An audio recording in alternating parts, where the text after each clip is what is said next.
Welcome back to another video. Today we are in the Open Ultra League, and we are going to be featuring a team that is a little bit different. We are having the Giratina with Cobalion and Walrein. So we'll see how this team is going to work out. Our opponent switches into their Cobalion. Unfortunately for us, we have to stay in, as this is pretty much our only counter to the Cobalion, especially when our opponent has a one fast move advantage. So we're just going to stay in, and maybe we can take care of the Poliwrath later on with the Cobalion or something. We'll see what happens. So here, we should be able to win this. Even though they're throwing Stone Edges at us, we are going to be... let's see what we do here. Oh, we end up making them switch out again. So they actually bring out the Alolan Muck. So we are able to immediately switch into our Cobalion. This Cobalion has a better matchup. So they go for the Acid Spray Bait. Not sure why. I guess all their moves are resisted, so they might as well try to debuff us, I guess. So we're definitely not going to shield here. Now this Dark Pulse does a little bit more damage, but I think now we can just farm down. Perfect. Now this Cobalion has plenty of energy. We're going to make sure we throw on good timing here. We take it out, and now we have 3 Pokemon that we can use to take out this Poliwrath. Let's see if we can get enough damage here. We actually just decide to sacrifice this Walrein. This Walrein here is just taking a ton of fast move damage, but it is able to survive the charge moves likely. We throw the Icicle Spear for just damage. They end up shielding. We go for another one. And then now we have a decision to make. Are we going to go in with the Giratina or the Cobalion at this point? Here we decide to go with the Cobalion. We try to get one more fast move out, but unfortunately we weren't able to get that. So we're going to hope that we can get to it looks like we need to get to 2 Dragon Claws here. We have to shield here, and that's just unfortunate. GG's to our opponent right there. We are not going to be able to win this. The Cobalion switching was kind of a little core breaker for us, apparently. Maybe if we didn't shield the Sacred Sword from the Cobalion, we would have had an extra shield to deal with that end game. So on to the next. Okay, this is terrible. We don't really have 2 answers to this, unfortunately, so we have to just either tank this first one or just softly lose this matchup, because the Cobalion is way better against this Alolan Sandslash, obviously.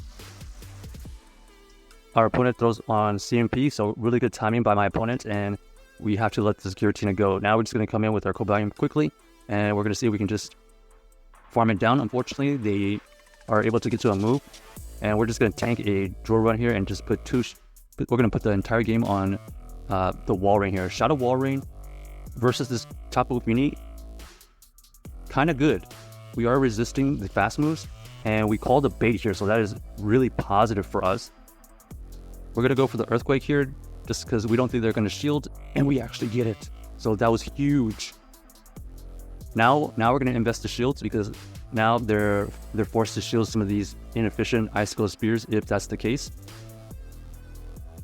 It looks like our opponent gets the Surf first, so we're just gonna blindly shield because we want this Walrein healthy, because our Cobalion is kind of useless at this point. And lucky for us, it ends up being the Pidgeot, so we have to play this perfectly. We throw the first Icicle Spear. We have a second one incoming. Let's see how much damage this does. Ends up going roughly like 70%. And then because we were applying so much fast move pressure, they end up having to throw this Feather Dance. We immediately switch out, and then we go for the Sacred Sword here. Somehow, some way, we were able to squeeze that extra fast move in, and we were able to get to this extra Sacred Sword here for the KO. GG's to our opponent right there. I don't know how, but we wiggled our way out of that situation. Terrible lead, but then that calling the bait and getting the Earthquake off at the Tapu Fini was huge. Kind of surprising they didn't shield it, but I guess that's some of the calls you got to make sometimes. Now we have a better matchup here. This Shadow Charizard is going to be... Okay, they decided to switch out into the Cresselia here. Unfortunate for them, we are running the Shadow Sneak. Maybe they thought we were running Ancient Power, and then that's why they switched out eventually. But unfortunately, we have the better counter to the Cresselia with the Shadow Sneak here. Let's see what they... Okay, so they obviously go for the Moonblast, but because we had such a huge energy advantage, we're going to be able to threaten a shield, or they're going to have to use another Moonblast energy. Here, we know that it's probably another Moonblast, so we just double shield and we just farm it down. Once again, they have that Shadow Charizard, so... Okay, so they get to throw the move first, which is fine. But we are already at multiple Dragon Claws. Nice catch by my opponent. It ends up being the Virizion. Here, we're just going to sacrifice this Walrein because we want more energy on the Giratina versus the Walrein here. So we forced out all the energy from this Virizion, and then we're just going to hope for the best. Here, we're just going to go in with our Giratina because we had a good amount of energy. In fact, hopefully we can get a shield here at some point. We're going to try to throw an optimal timing here. We should be able to either get a shield here. Okay, perfect. They end up switching back into their Shadow Charizard, but we already had a move, so we're going to be able to force out some energy right here. Perfect. So we know that they are close to energy dry, and now we just have to do our best to get to a Sacred Sword because we know that they are far away from their Blast Burn. We are able to get to the Sacred Sword, and now it's just a race to see who can get to the next move. We should be able to survive one Sacred Sword here, but not another one. And we just clip it. So super, super close right there. Somehow, some way, we were able to wiggle out of a kind of an interesting switch in. We really didn't have a big counter to the Cresselia, so that was kind of lucky. The fact that we were able to beat the Virizion with the Cobalion and the Charizard was pretty clutch. So here we have the unusual Ultra League Lugia. This is a pretty tanky legendary. You're gonna see how much damage they can tank even with these super effective charge moves.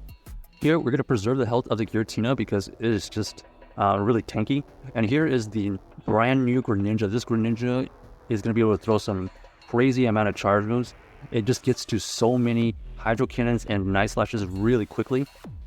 We're gonna have to throw this Sacred Sword to either get a shield or just apply pressure. As you can see here, they already added another move. We have to shield here.